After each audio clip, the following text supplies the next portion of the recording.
मेरा नाम ऐमान है और मेरी उम्र 23 साल है। मैं देखने में काफ़ी सुंदर हूँ। गोरा रंग, लंबी काली आंखें और एक मुस्कुराहट जो किसी को भी अपना दीवाना बना सकती है। मेरी हाइट 5 फुट 2 इंच है और शादी के बाद थोड़ा वेट बढ़ गया है, जिससे मैं अब थोड़ी गोलू मोलू सी हो गई हूँ।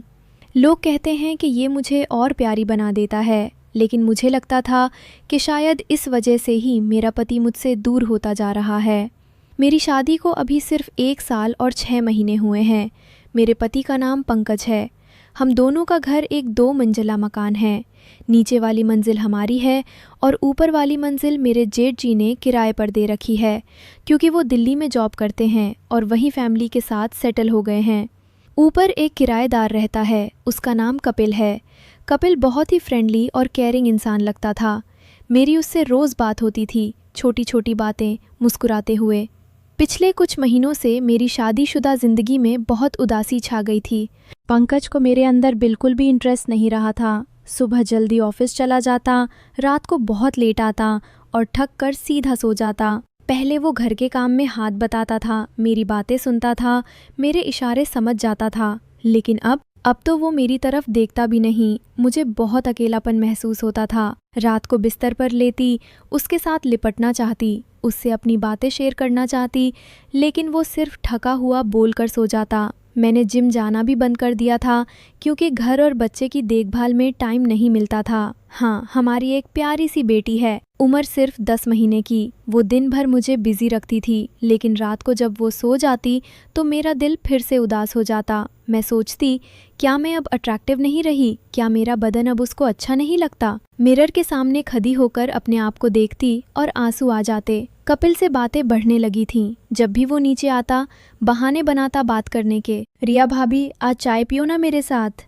या आपका दिन कैसा गया? उसके वर्ड्स में एक अजीब सी मिठास थी जो मुझे अच्छी लगती। धीरे धीरे हम फोन पर भी बात करने लगे। रात को जब पंकज सो जाता, मेरा मोबाइल बाजता और हम घंटे बातें करते। उससे मेरी हर बात शेयर कर सकती थी, घर की परेशानियां, अकेलापन, सब। लगता था जैसे वो मुझे समझता है, जो पंकज अब नहीं करता था। 2 महीने ऐसे ही गुजर गए। पंकज मुझसे और भी खफा होता जा रहा था। हम दोनों के बीच कोई क्लोजनेस नहीं रही थी। एक दिन भी नहीं हुआ था जब उसने मुझे प्यार से छुआ हो। मेरा दिल तड़प रहा था प्यार के लिए। कपिल की तरफ अट्रैक्शन बढ़ता जा रहा था। मुझे खुद पर गुस्सा आता था, लेकिन कंट्रोल नहीं हो पा रहा था। एक दिन दोपहर को पंकज ऑफिस के काम से बाहर थे और बेटी को ट्यूशन के लिए भेज दिया था। घर पर सिर्फ मैं और छोटी बेटी थी जो सो रही थी। अचानक कपिल नीचे आया। रिया, पंकज भैया घर पर हैं? मैंने कहा, नहीं, वो तो पूरा दिन बाहर ही रहते हैं आजकल।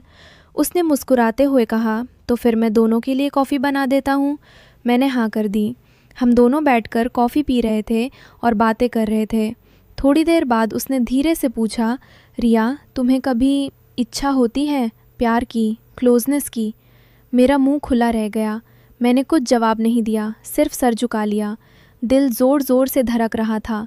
तब वो मेरे पास आया, मेरे बगल में बैठ गया और मेरा हाथ अपने हाथ में ले लिया। तुम बहुत अकेली लगती हो, मुझे तुम्हारी फ़िक्र होती है। उसने मेरी उंगलियों को सहलाना शुरू कर दिया। मैं कुछ नहीं बोली, बस उसके स्पर्श से एक करंट सी मेरे शरीर में दौड़ गई। फिर उसने धीरे से मुझे अपने करीब खींच लिया। उसके हाथ मेरे गाल पर फिरे, फिर गर्दन पर। मुझे अजीब सा एहसास हो रहा था। सालों बाद किसी ने मुझे इतना चाहा था। मैं उसकी बाहों में सिमटने लगी। उसने मुझे किस किया और मैं भी रिस्पॉन्ड करने लगी। मेरा दिल कहता था, ये गलत है रिया, तू शादीशुदा है, लेकिन शरीर को चैन मिल रहा था।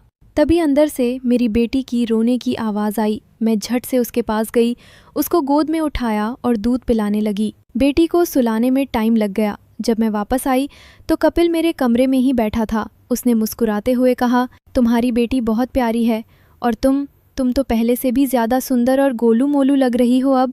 उसके मुंह से ये सुनकर मैं शर्मा गई। दिल में एक खुशी सी महसूस हुई। फिर उसने मेरा हाथ पकड़कर अपनी तरफ खींच लिया। इस बार मैंने खुद को रोक नहीं पाया। मैंने अपने आप को उसके प्यार में झोंक दिया। उसके हाथ मेरे बदन पर घूमने लगे।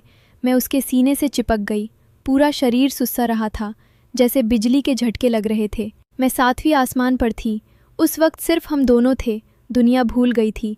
हम दोनों पसीने से तर थे। सांसें तेज तेज चल रही थीं। उसके चेहरे पर प्यार था, आंखों में मस्ती। बहुत देर बाद जब होश आया तो मैंने घड़ी देखी। 5 बजने वाले थे।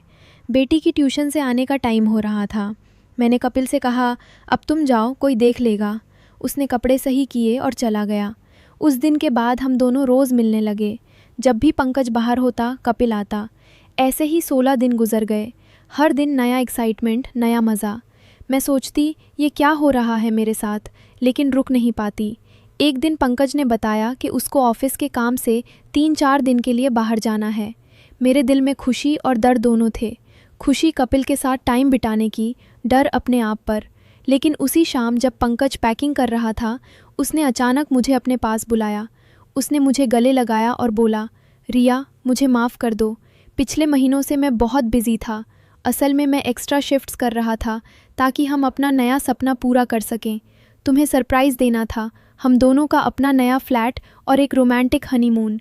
मैं तुम्हें बता नहीं पाया क्योंकि बिजी था और थक जाता था। लेकिन अब मैं समझ गया कि मैंने तुम्हें अकेला छोड़ दिया। उसके वर्ड सुनकर मेरा दिल टूट गया। आंखों से आंसू बहने लगे। मैं रो पड़ी।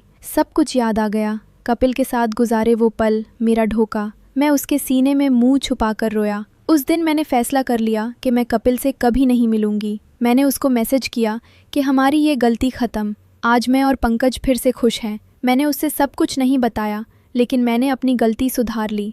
हम दोनों अब रोज़ बातें करते हैं, एक दूसरे का ख्याल रखते हैं। ये एक्सपीरियंस मुझे सिखाती है कि शादी में कम्युनिकेशन सबसे ज़रूरी है। कभी अपने पति से दूर मत जाओ, अपनी फीलिंग्स शेयर करो। तन्हाई में गलत रास्ते मत चुनो, क्योंकि असली प्यार और सुकून अपने घर में ही है। अगर आप अपने पार्टनर को खोना नहीं चाहते तो उनके दिल की सुनो। अगर मेरी ये कहानी आपको दिल से छू गई हो तो इस वीडियो को लाइक ज़रूर कर देना, अपने दोस्तों के साथ शेयर कर देना और चैनल को सब्सक्राइब कर लेना ताकि ऐसी और इमोशनल फैमिली स्टोरीज़ आप तक पहुंचती रहें। धन्यवाद।